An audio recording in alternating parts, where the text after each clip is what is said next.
Welcome to Automotive Electronics. Today we got in front of us a 2013 Ford F150.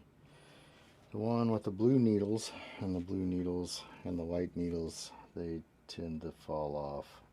Let me show you what I'm talking about here. See inside there? It just fell completely off.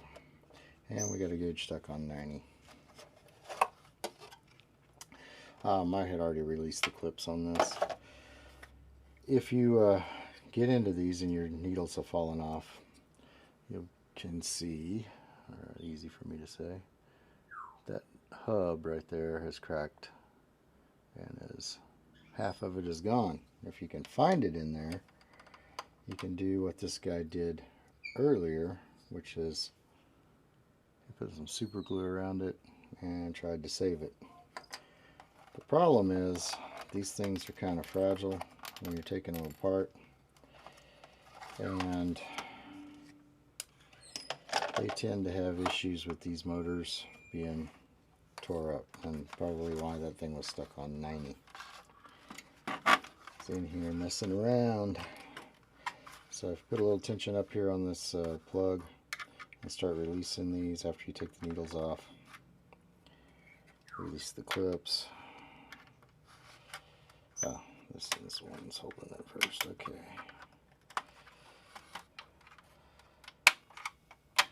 Keep a little tension on it so that you keep tension against those clips, and when you release the clips, it'll stay released. Otherwise, if you don't keep the tension on it, it'll just clip itself back. And you can do this thing, release these clips about 100 times if you don't keep the tension on it. It seems like it, at least. And we're out. Alright, I'm going to switch you over to the other number 3, which is this one. So you can see what I see. Alright, I'm going to be very suspect of these up here. That's a typical thing on the Fords to have these start turning loose. We're going to look at those real close under the microscope, and we're probably going to be pulling the stepper motor and seeing if we can find a replacement. And then we're going to be rebuilding the shaft on that other one, which might get interesting. Alright, so let's look at those header pins first. Get you under the microscope with me. See if we can find them and see what we see. Let's make sure you guys are focused as good as you can be. Alright, now one way to look at these and evaluate them is to basically just push against them and see if they move.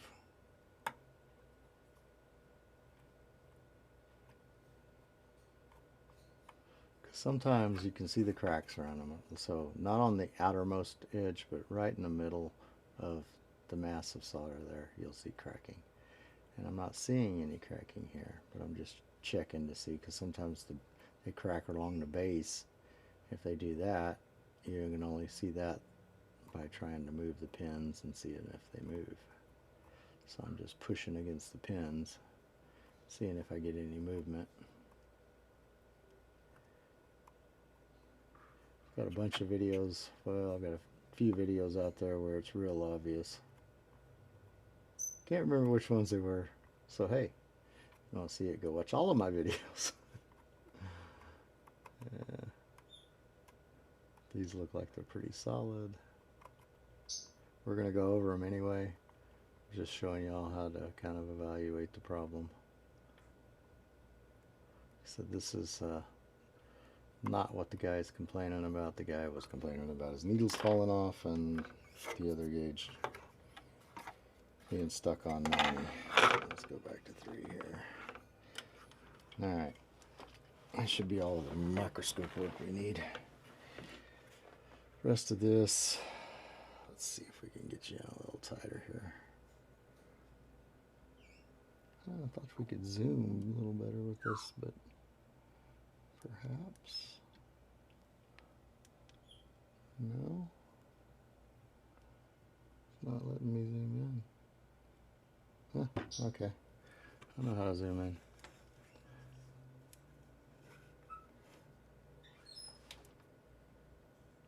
There we go. Now you're zoomed in a little more, a little closer to the action.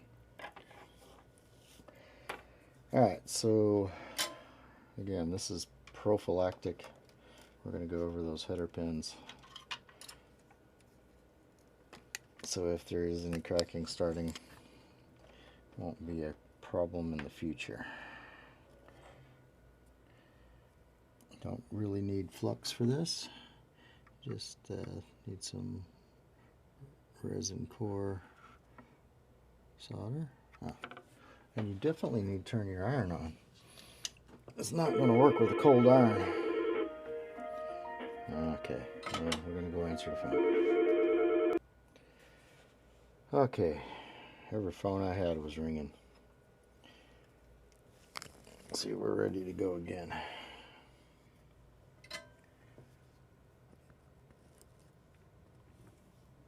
Alright. Soldering iron's hot this time. Making sure my audio is good. It is.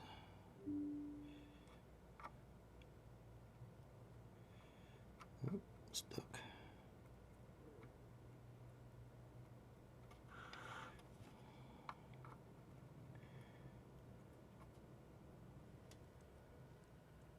Y'all can see what I'm doing. Not really, huh? Turn it a little bit so y'all can see.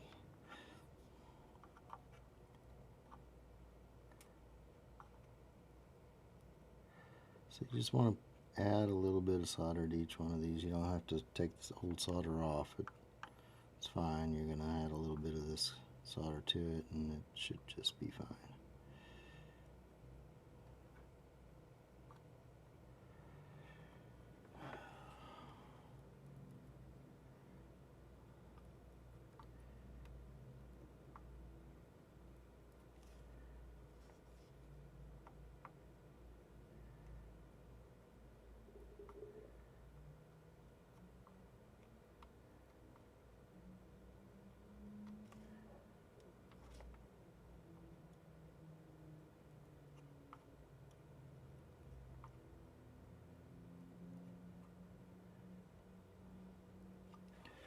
Alright, the other thing I wanted to look at was, get y'all a little more out of the way. We'll switch back over to the microscope here. Occasionally we will see, these are the pins around the stepper motor. Occasionally we'll see those pins start to crack also. Making sure that's not the issue with this one. These stepper motors are a little hard to find. I don't see any movement in those. So we're going to have to replace that stepper motor. And I'm going to have to put y'all on the pause while I go find one, because that sucker is not in every cluster. So I'm going to try a little something different today. So these stepper motors will mount in and should function the same as those. The only problem is this shaft on these is a thinner diameter than this, and since we have to replace the shafts on that anyway, we're going to replace them with the Chevrolet shafts, which are, let me grab one of those needles real quick off a Chevrolet. Yada yada yada yada. Alright. These shafts should fit on here. And they do. They fit on just fine. So let's see if we can pull that off. Since this is a local customer, the worst thing that could happen is when we put it back in his truck, it be off a little bit, but I don't believe that there's going to be any difference between these motors and the other motors, so long as you can get the needle on. Alright. Always looking for my readers. Let's get these stepper motors out. Heat up the solder point, use a solder sucker, extract the solder.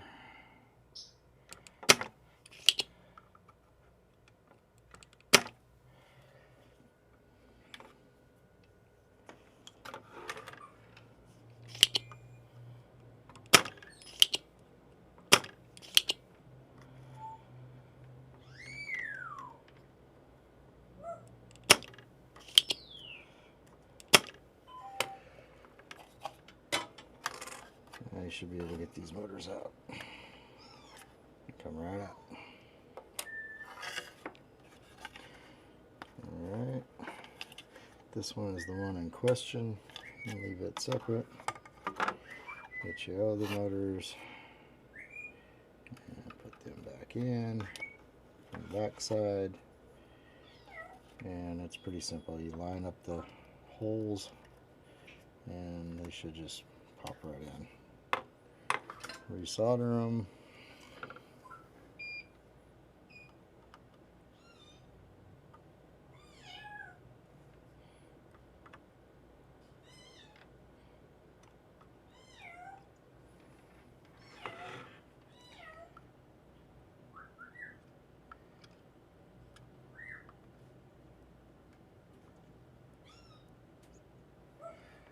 And you're good to go back to the other bench.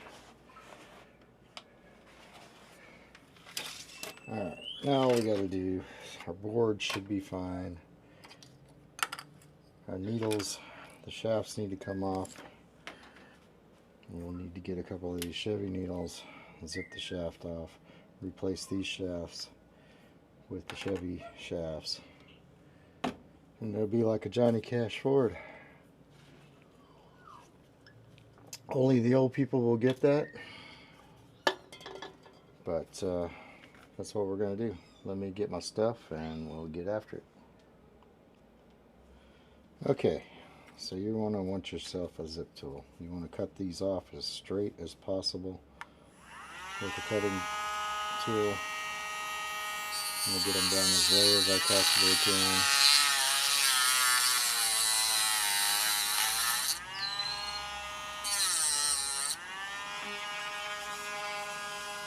A nice flat surface there.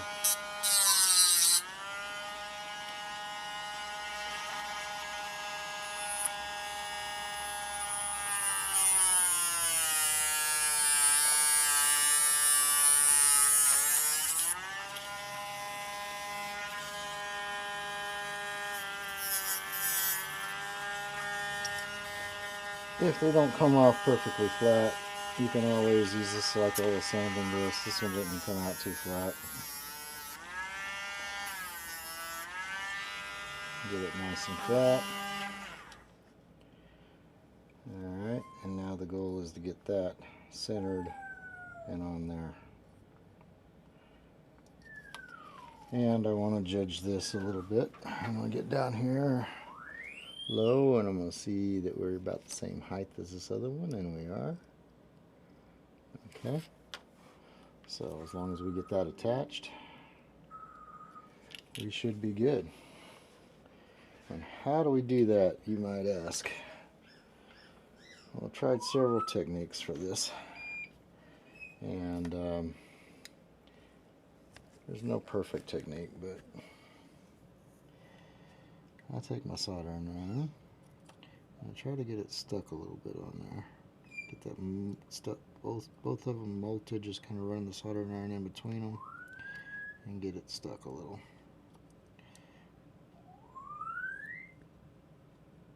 And that really burns when it gets in your eyes. So you're going to hold your head back a little bit, and that didn't work, so that wasn't the greatest technique.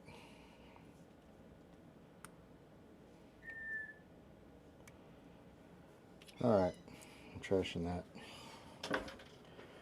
Flatten this back out.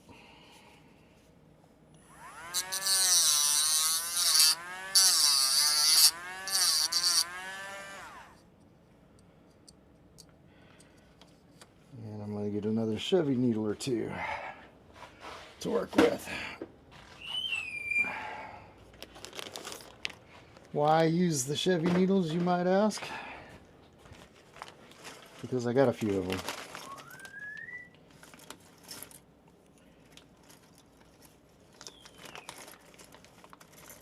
Just a few of these old Chevy needles.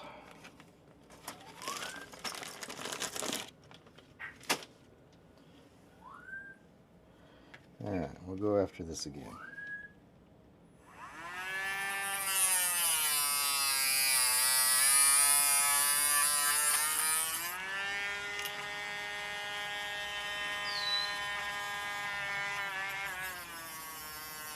Clean flat edge. Kind of rotate that around. You can see if you've got one side higher than the other.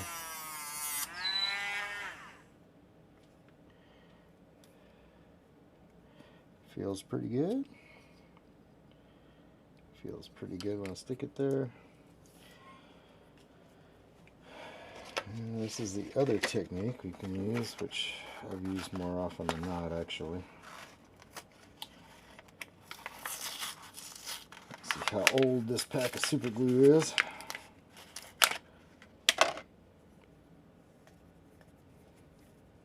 See if I can keep my fingers unstuck.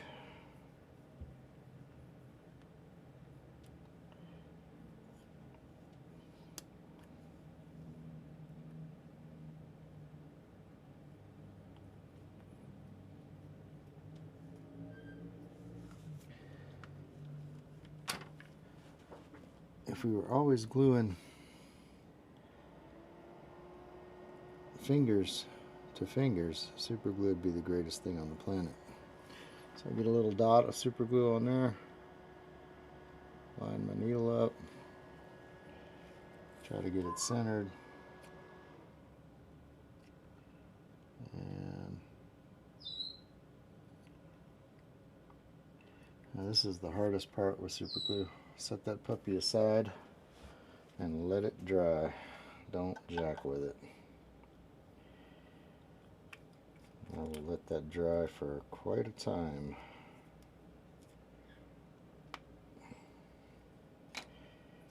Start working on this other one.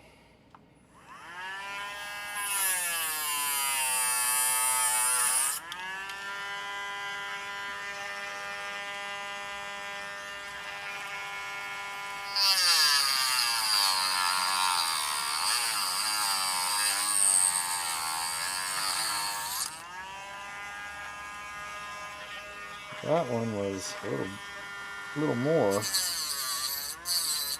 to get off of there. That was a little more to get off of there because it had super glue holding it together.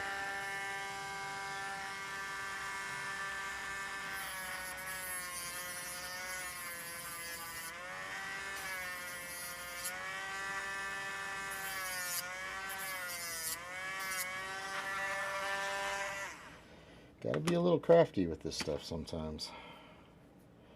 Doesn't hurt to have a little bit of the Martha Stewart in you. Alright, ready to go on with this one.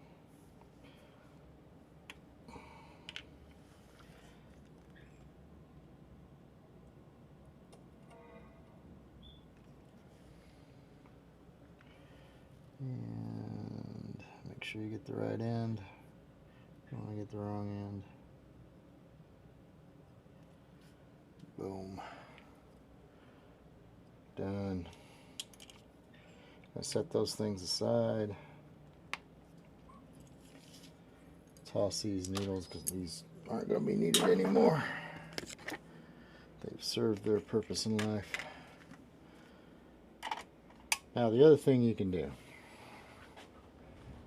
if you're going to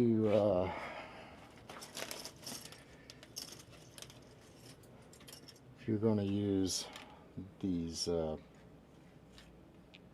shafts, but you don't change the stepper motors out to the smaller shaft stepper motors,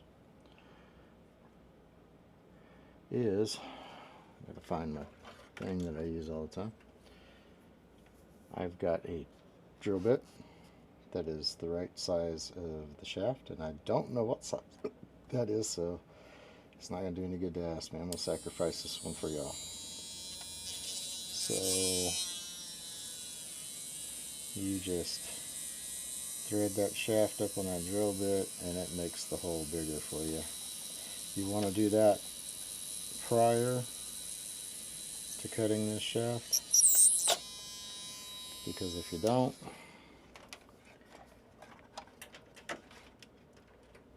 after the shaft is super glued to the other one, you're probably going to break it off. So I'll use that, and then your shafts from your Chevy will fit on the Ford stepper motor just fine. You can find those little drills, little micro drills on Amazon, just like everything else. If you're like my wife, you're not happy unless the Amazon man is coming once or twice a day. Anyway, she's going to be pissed at me for putting that on there. Oh well. But it's true, and she knows it. She knows it. Anyhow, we'll be back after it dries, and I'll show you how the whole thing wound up. Okay. I tried to start putting this thing back together. I was recording it, but realized I screwed up and didn't put my microphone on. So, nonetheless, what happened was one of the needles that I put on went just fine. It's on there, and it's all good.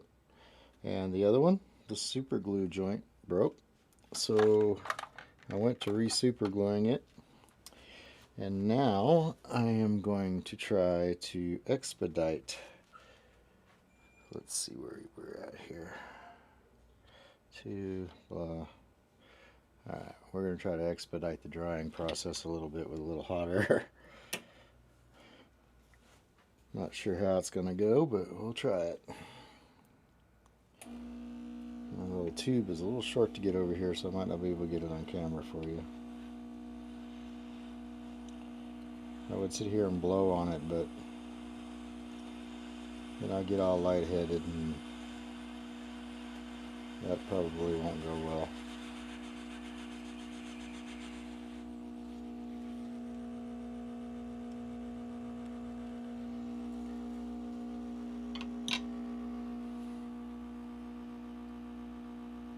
That did not seem to go all that bad. I'm going to go ahead and beef this one up a little bit and try to dry that also. Add a little super glue around in the base area here, and beef it up a little bit. I've been wanting to try that baking soda and super glue trick and see how functional that is, but looks pretty good on the videos. We're just gonna, whoa, where are we at?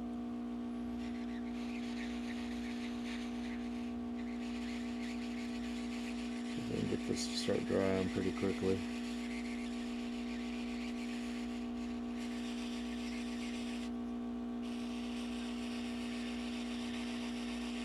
See how fast super glue will dry with 500-degree heat.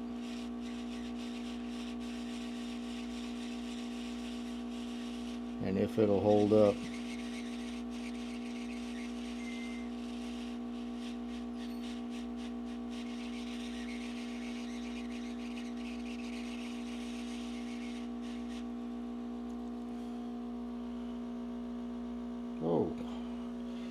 Well, we may have to start over because I think I melted it.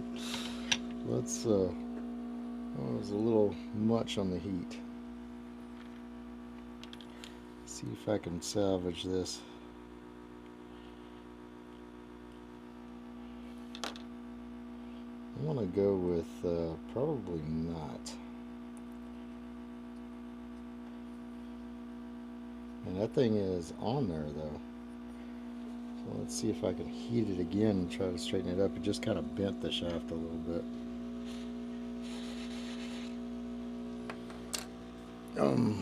Put y'all on pause. Well,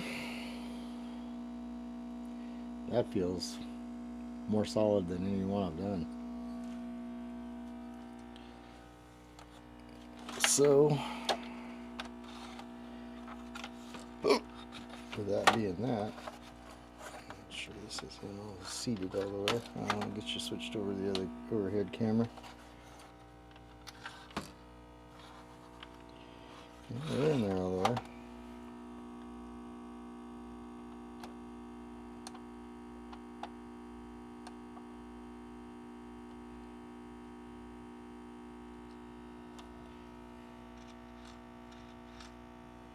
Beautiful. That's on there.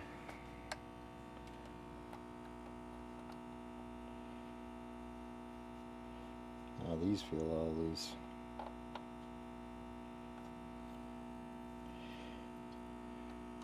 Probably because those are so tight. The other ones are so tight. These are starting to feel loose.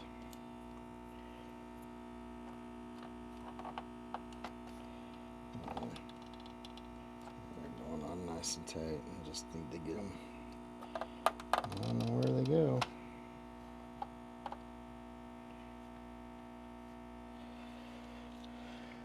Alright. Okay, had to take a minute to get my MT501 set up because these don't power up on the bench unless you've got one of these bad boys. Needs a CAN signal to turn on. So we're going to enable our CAN signal. Our CAN signal's on, and throw power to it.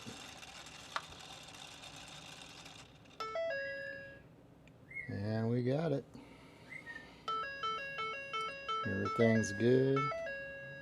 Everything's right. Alright, so the other thing I'm going to do is just check and make sure these turn freely.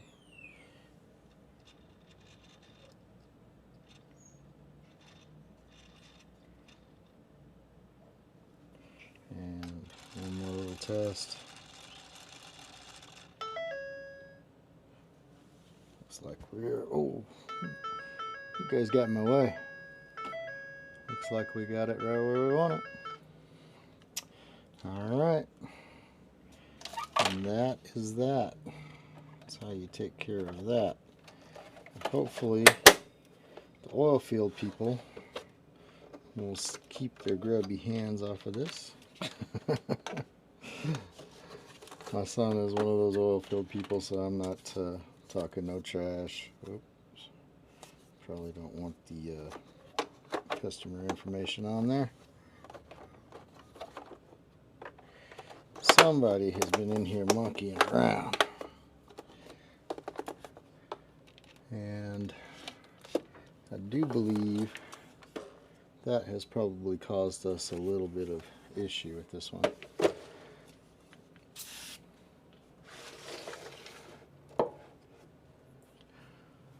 Find my rag.